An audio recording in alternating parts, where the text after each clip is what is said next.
অসম্মান করতে গেলে শিক্ষার দরকার পড়ে না, কিন্তু কাউকে সম্মান দিতে গেলে শিক্ষার দরকার পড়ে। আর সেটা হচ্ছে বাবা মার দেয়ার শিক্ষা। ছেড়ে যাওয়ার সিদ্ধান্তে যে অটল, তার কাছে নিঃস্বার্থ ভালোবাসাটাও একটা অভিনয়। যারা মিষ্টি মিষ্টি কথা বলে, পিছন থেকে ছুরিটা তারাই আগে মারে। প্রতিদিন অন্তত 1% হলেও নিজেকে উন্নত করবেন। বছর শেষে দেখবেন মোট 365% হয়েছে। যে কোনো সম্পর্কের পাসওয়ার্ড হচ্ছে বিশ্বাস। মানুষের বেঁচে থাকাটাই অস্বাভাবিক, মরে যাওয়াটা স্বাভাবিক। আজ হয়তো সময়টা খারাপ, কিন্তু সারা জীবন থাকবে না। তবে আজ যাদের চিনে নিলাম, তাদের সারা জীবন মনে থাকবে। অতিরিক্ত আপন হতে যাবেন, দুঃখ ছাড়া কিছুই পাবেন না। আল্লাহ সবাইকে সব কিছু দেয় না। হয় কাউকে দিয়ে পরীক্ষায় ফেলেন, নয় কাউকে না দিয়ে ধৈর্যের পরীক্ষা নেন। একটা কথা কি জানেন? জোর করে কোনো কিছুই পাওয়া যায় না, আর ভাগ্যে থাকলে কেউই তা কেড়ে নিতে পারবে না। যে তোমাকে অবহেলা করবে, তাকে ধন্যবাদ দিয়ে দূরে সরে যাও, কারণ তার অবহেলার কারণেই হয়তো তোমার জীবনে হবে উন্নতি। অবহেলা থেকে মানুষ অনেক কিছুই শিখতে পারে। অবহেলা মানুষের জ্ঞান শক্তি বৃদ্ধি হয়। অবহেলা মানুষের ঘুমন্ত মস্তিষ্কের জাগ্রত করে দেয়।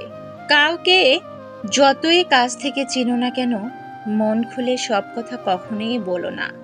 মনে রেখো, এই যুগে বিশ্বাসের মর্যাদা কেউই রাখে না। জীবনে যদি বারবার পড়ে যান, তবে পথটাকে বদলান, স্বপ্নটাকে নয়। কারণ একটা গাছ তার পাতা বদলায়, জায়গা নয়। মনোবিজ্ঞানীরা বলেন, কেউ যদি তুচ্ছ বিষয়েও অনেক হাসেন, তবে সে ভিতর থেকে খুবই একা। যদি কেউ অতিরিক্ত ঘুমায়, তাহলে সে অসুখী। যদি কেউ কম কথা বলে, কিন্তু যেটুকু বলে খুব দ্রুত বলে, তাহলে সে কিছু গোপন করেছে। যে কাঁদতে পারে না, সে দুর্বল প্রকৃতির। যদি কেউ অস্বাভাবিকভাবে খাবার খায়, তাহলে সে কোনো মানসিক চাপে আছে।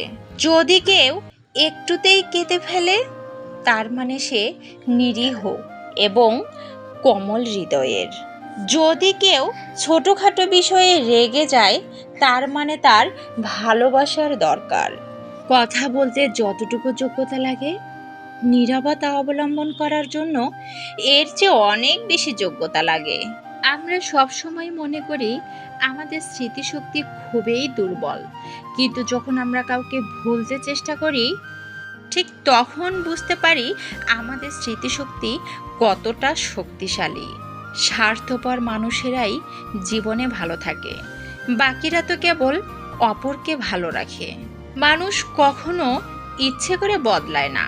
কিছু মানুষের অবহেলা, কিছু মানুষের স্মৃতি, কিছু মানুষের ব্যবহার আর পরিস্থিতি ও সময় মানুষকে বদলাতে বাধ্য করে। জীবন অভিজ্ঞতা থেকে বলছি, যত একা থাকবেন তত ভালো থাকবেন। বছরের পর বছর ধরে একটা মানুষকে কখনোই ভালো লাগতে পারে না। যদি লাগে, তবে সেটা ভালো লাগা না, সেটা আসলে ভালোবাসা।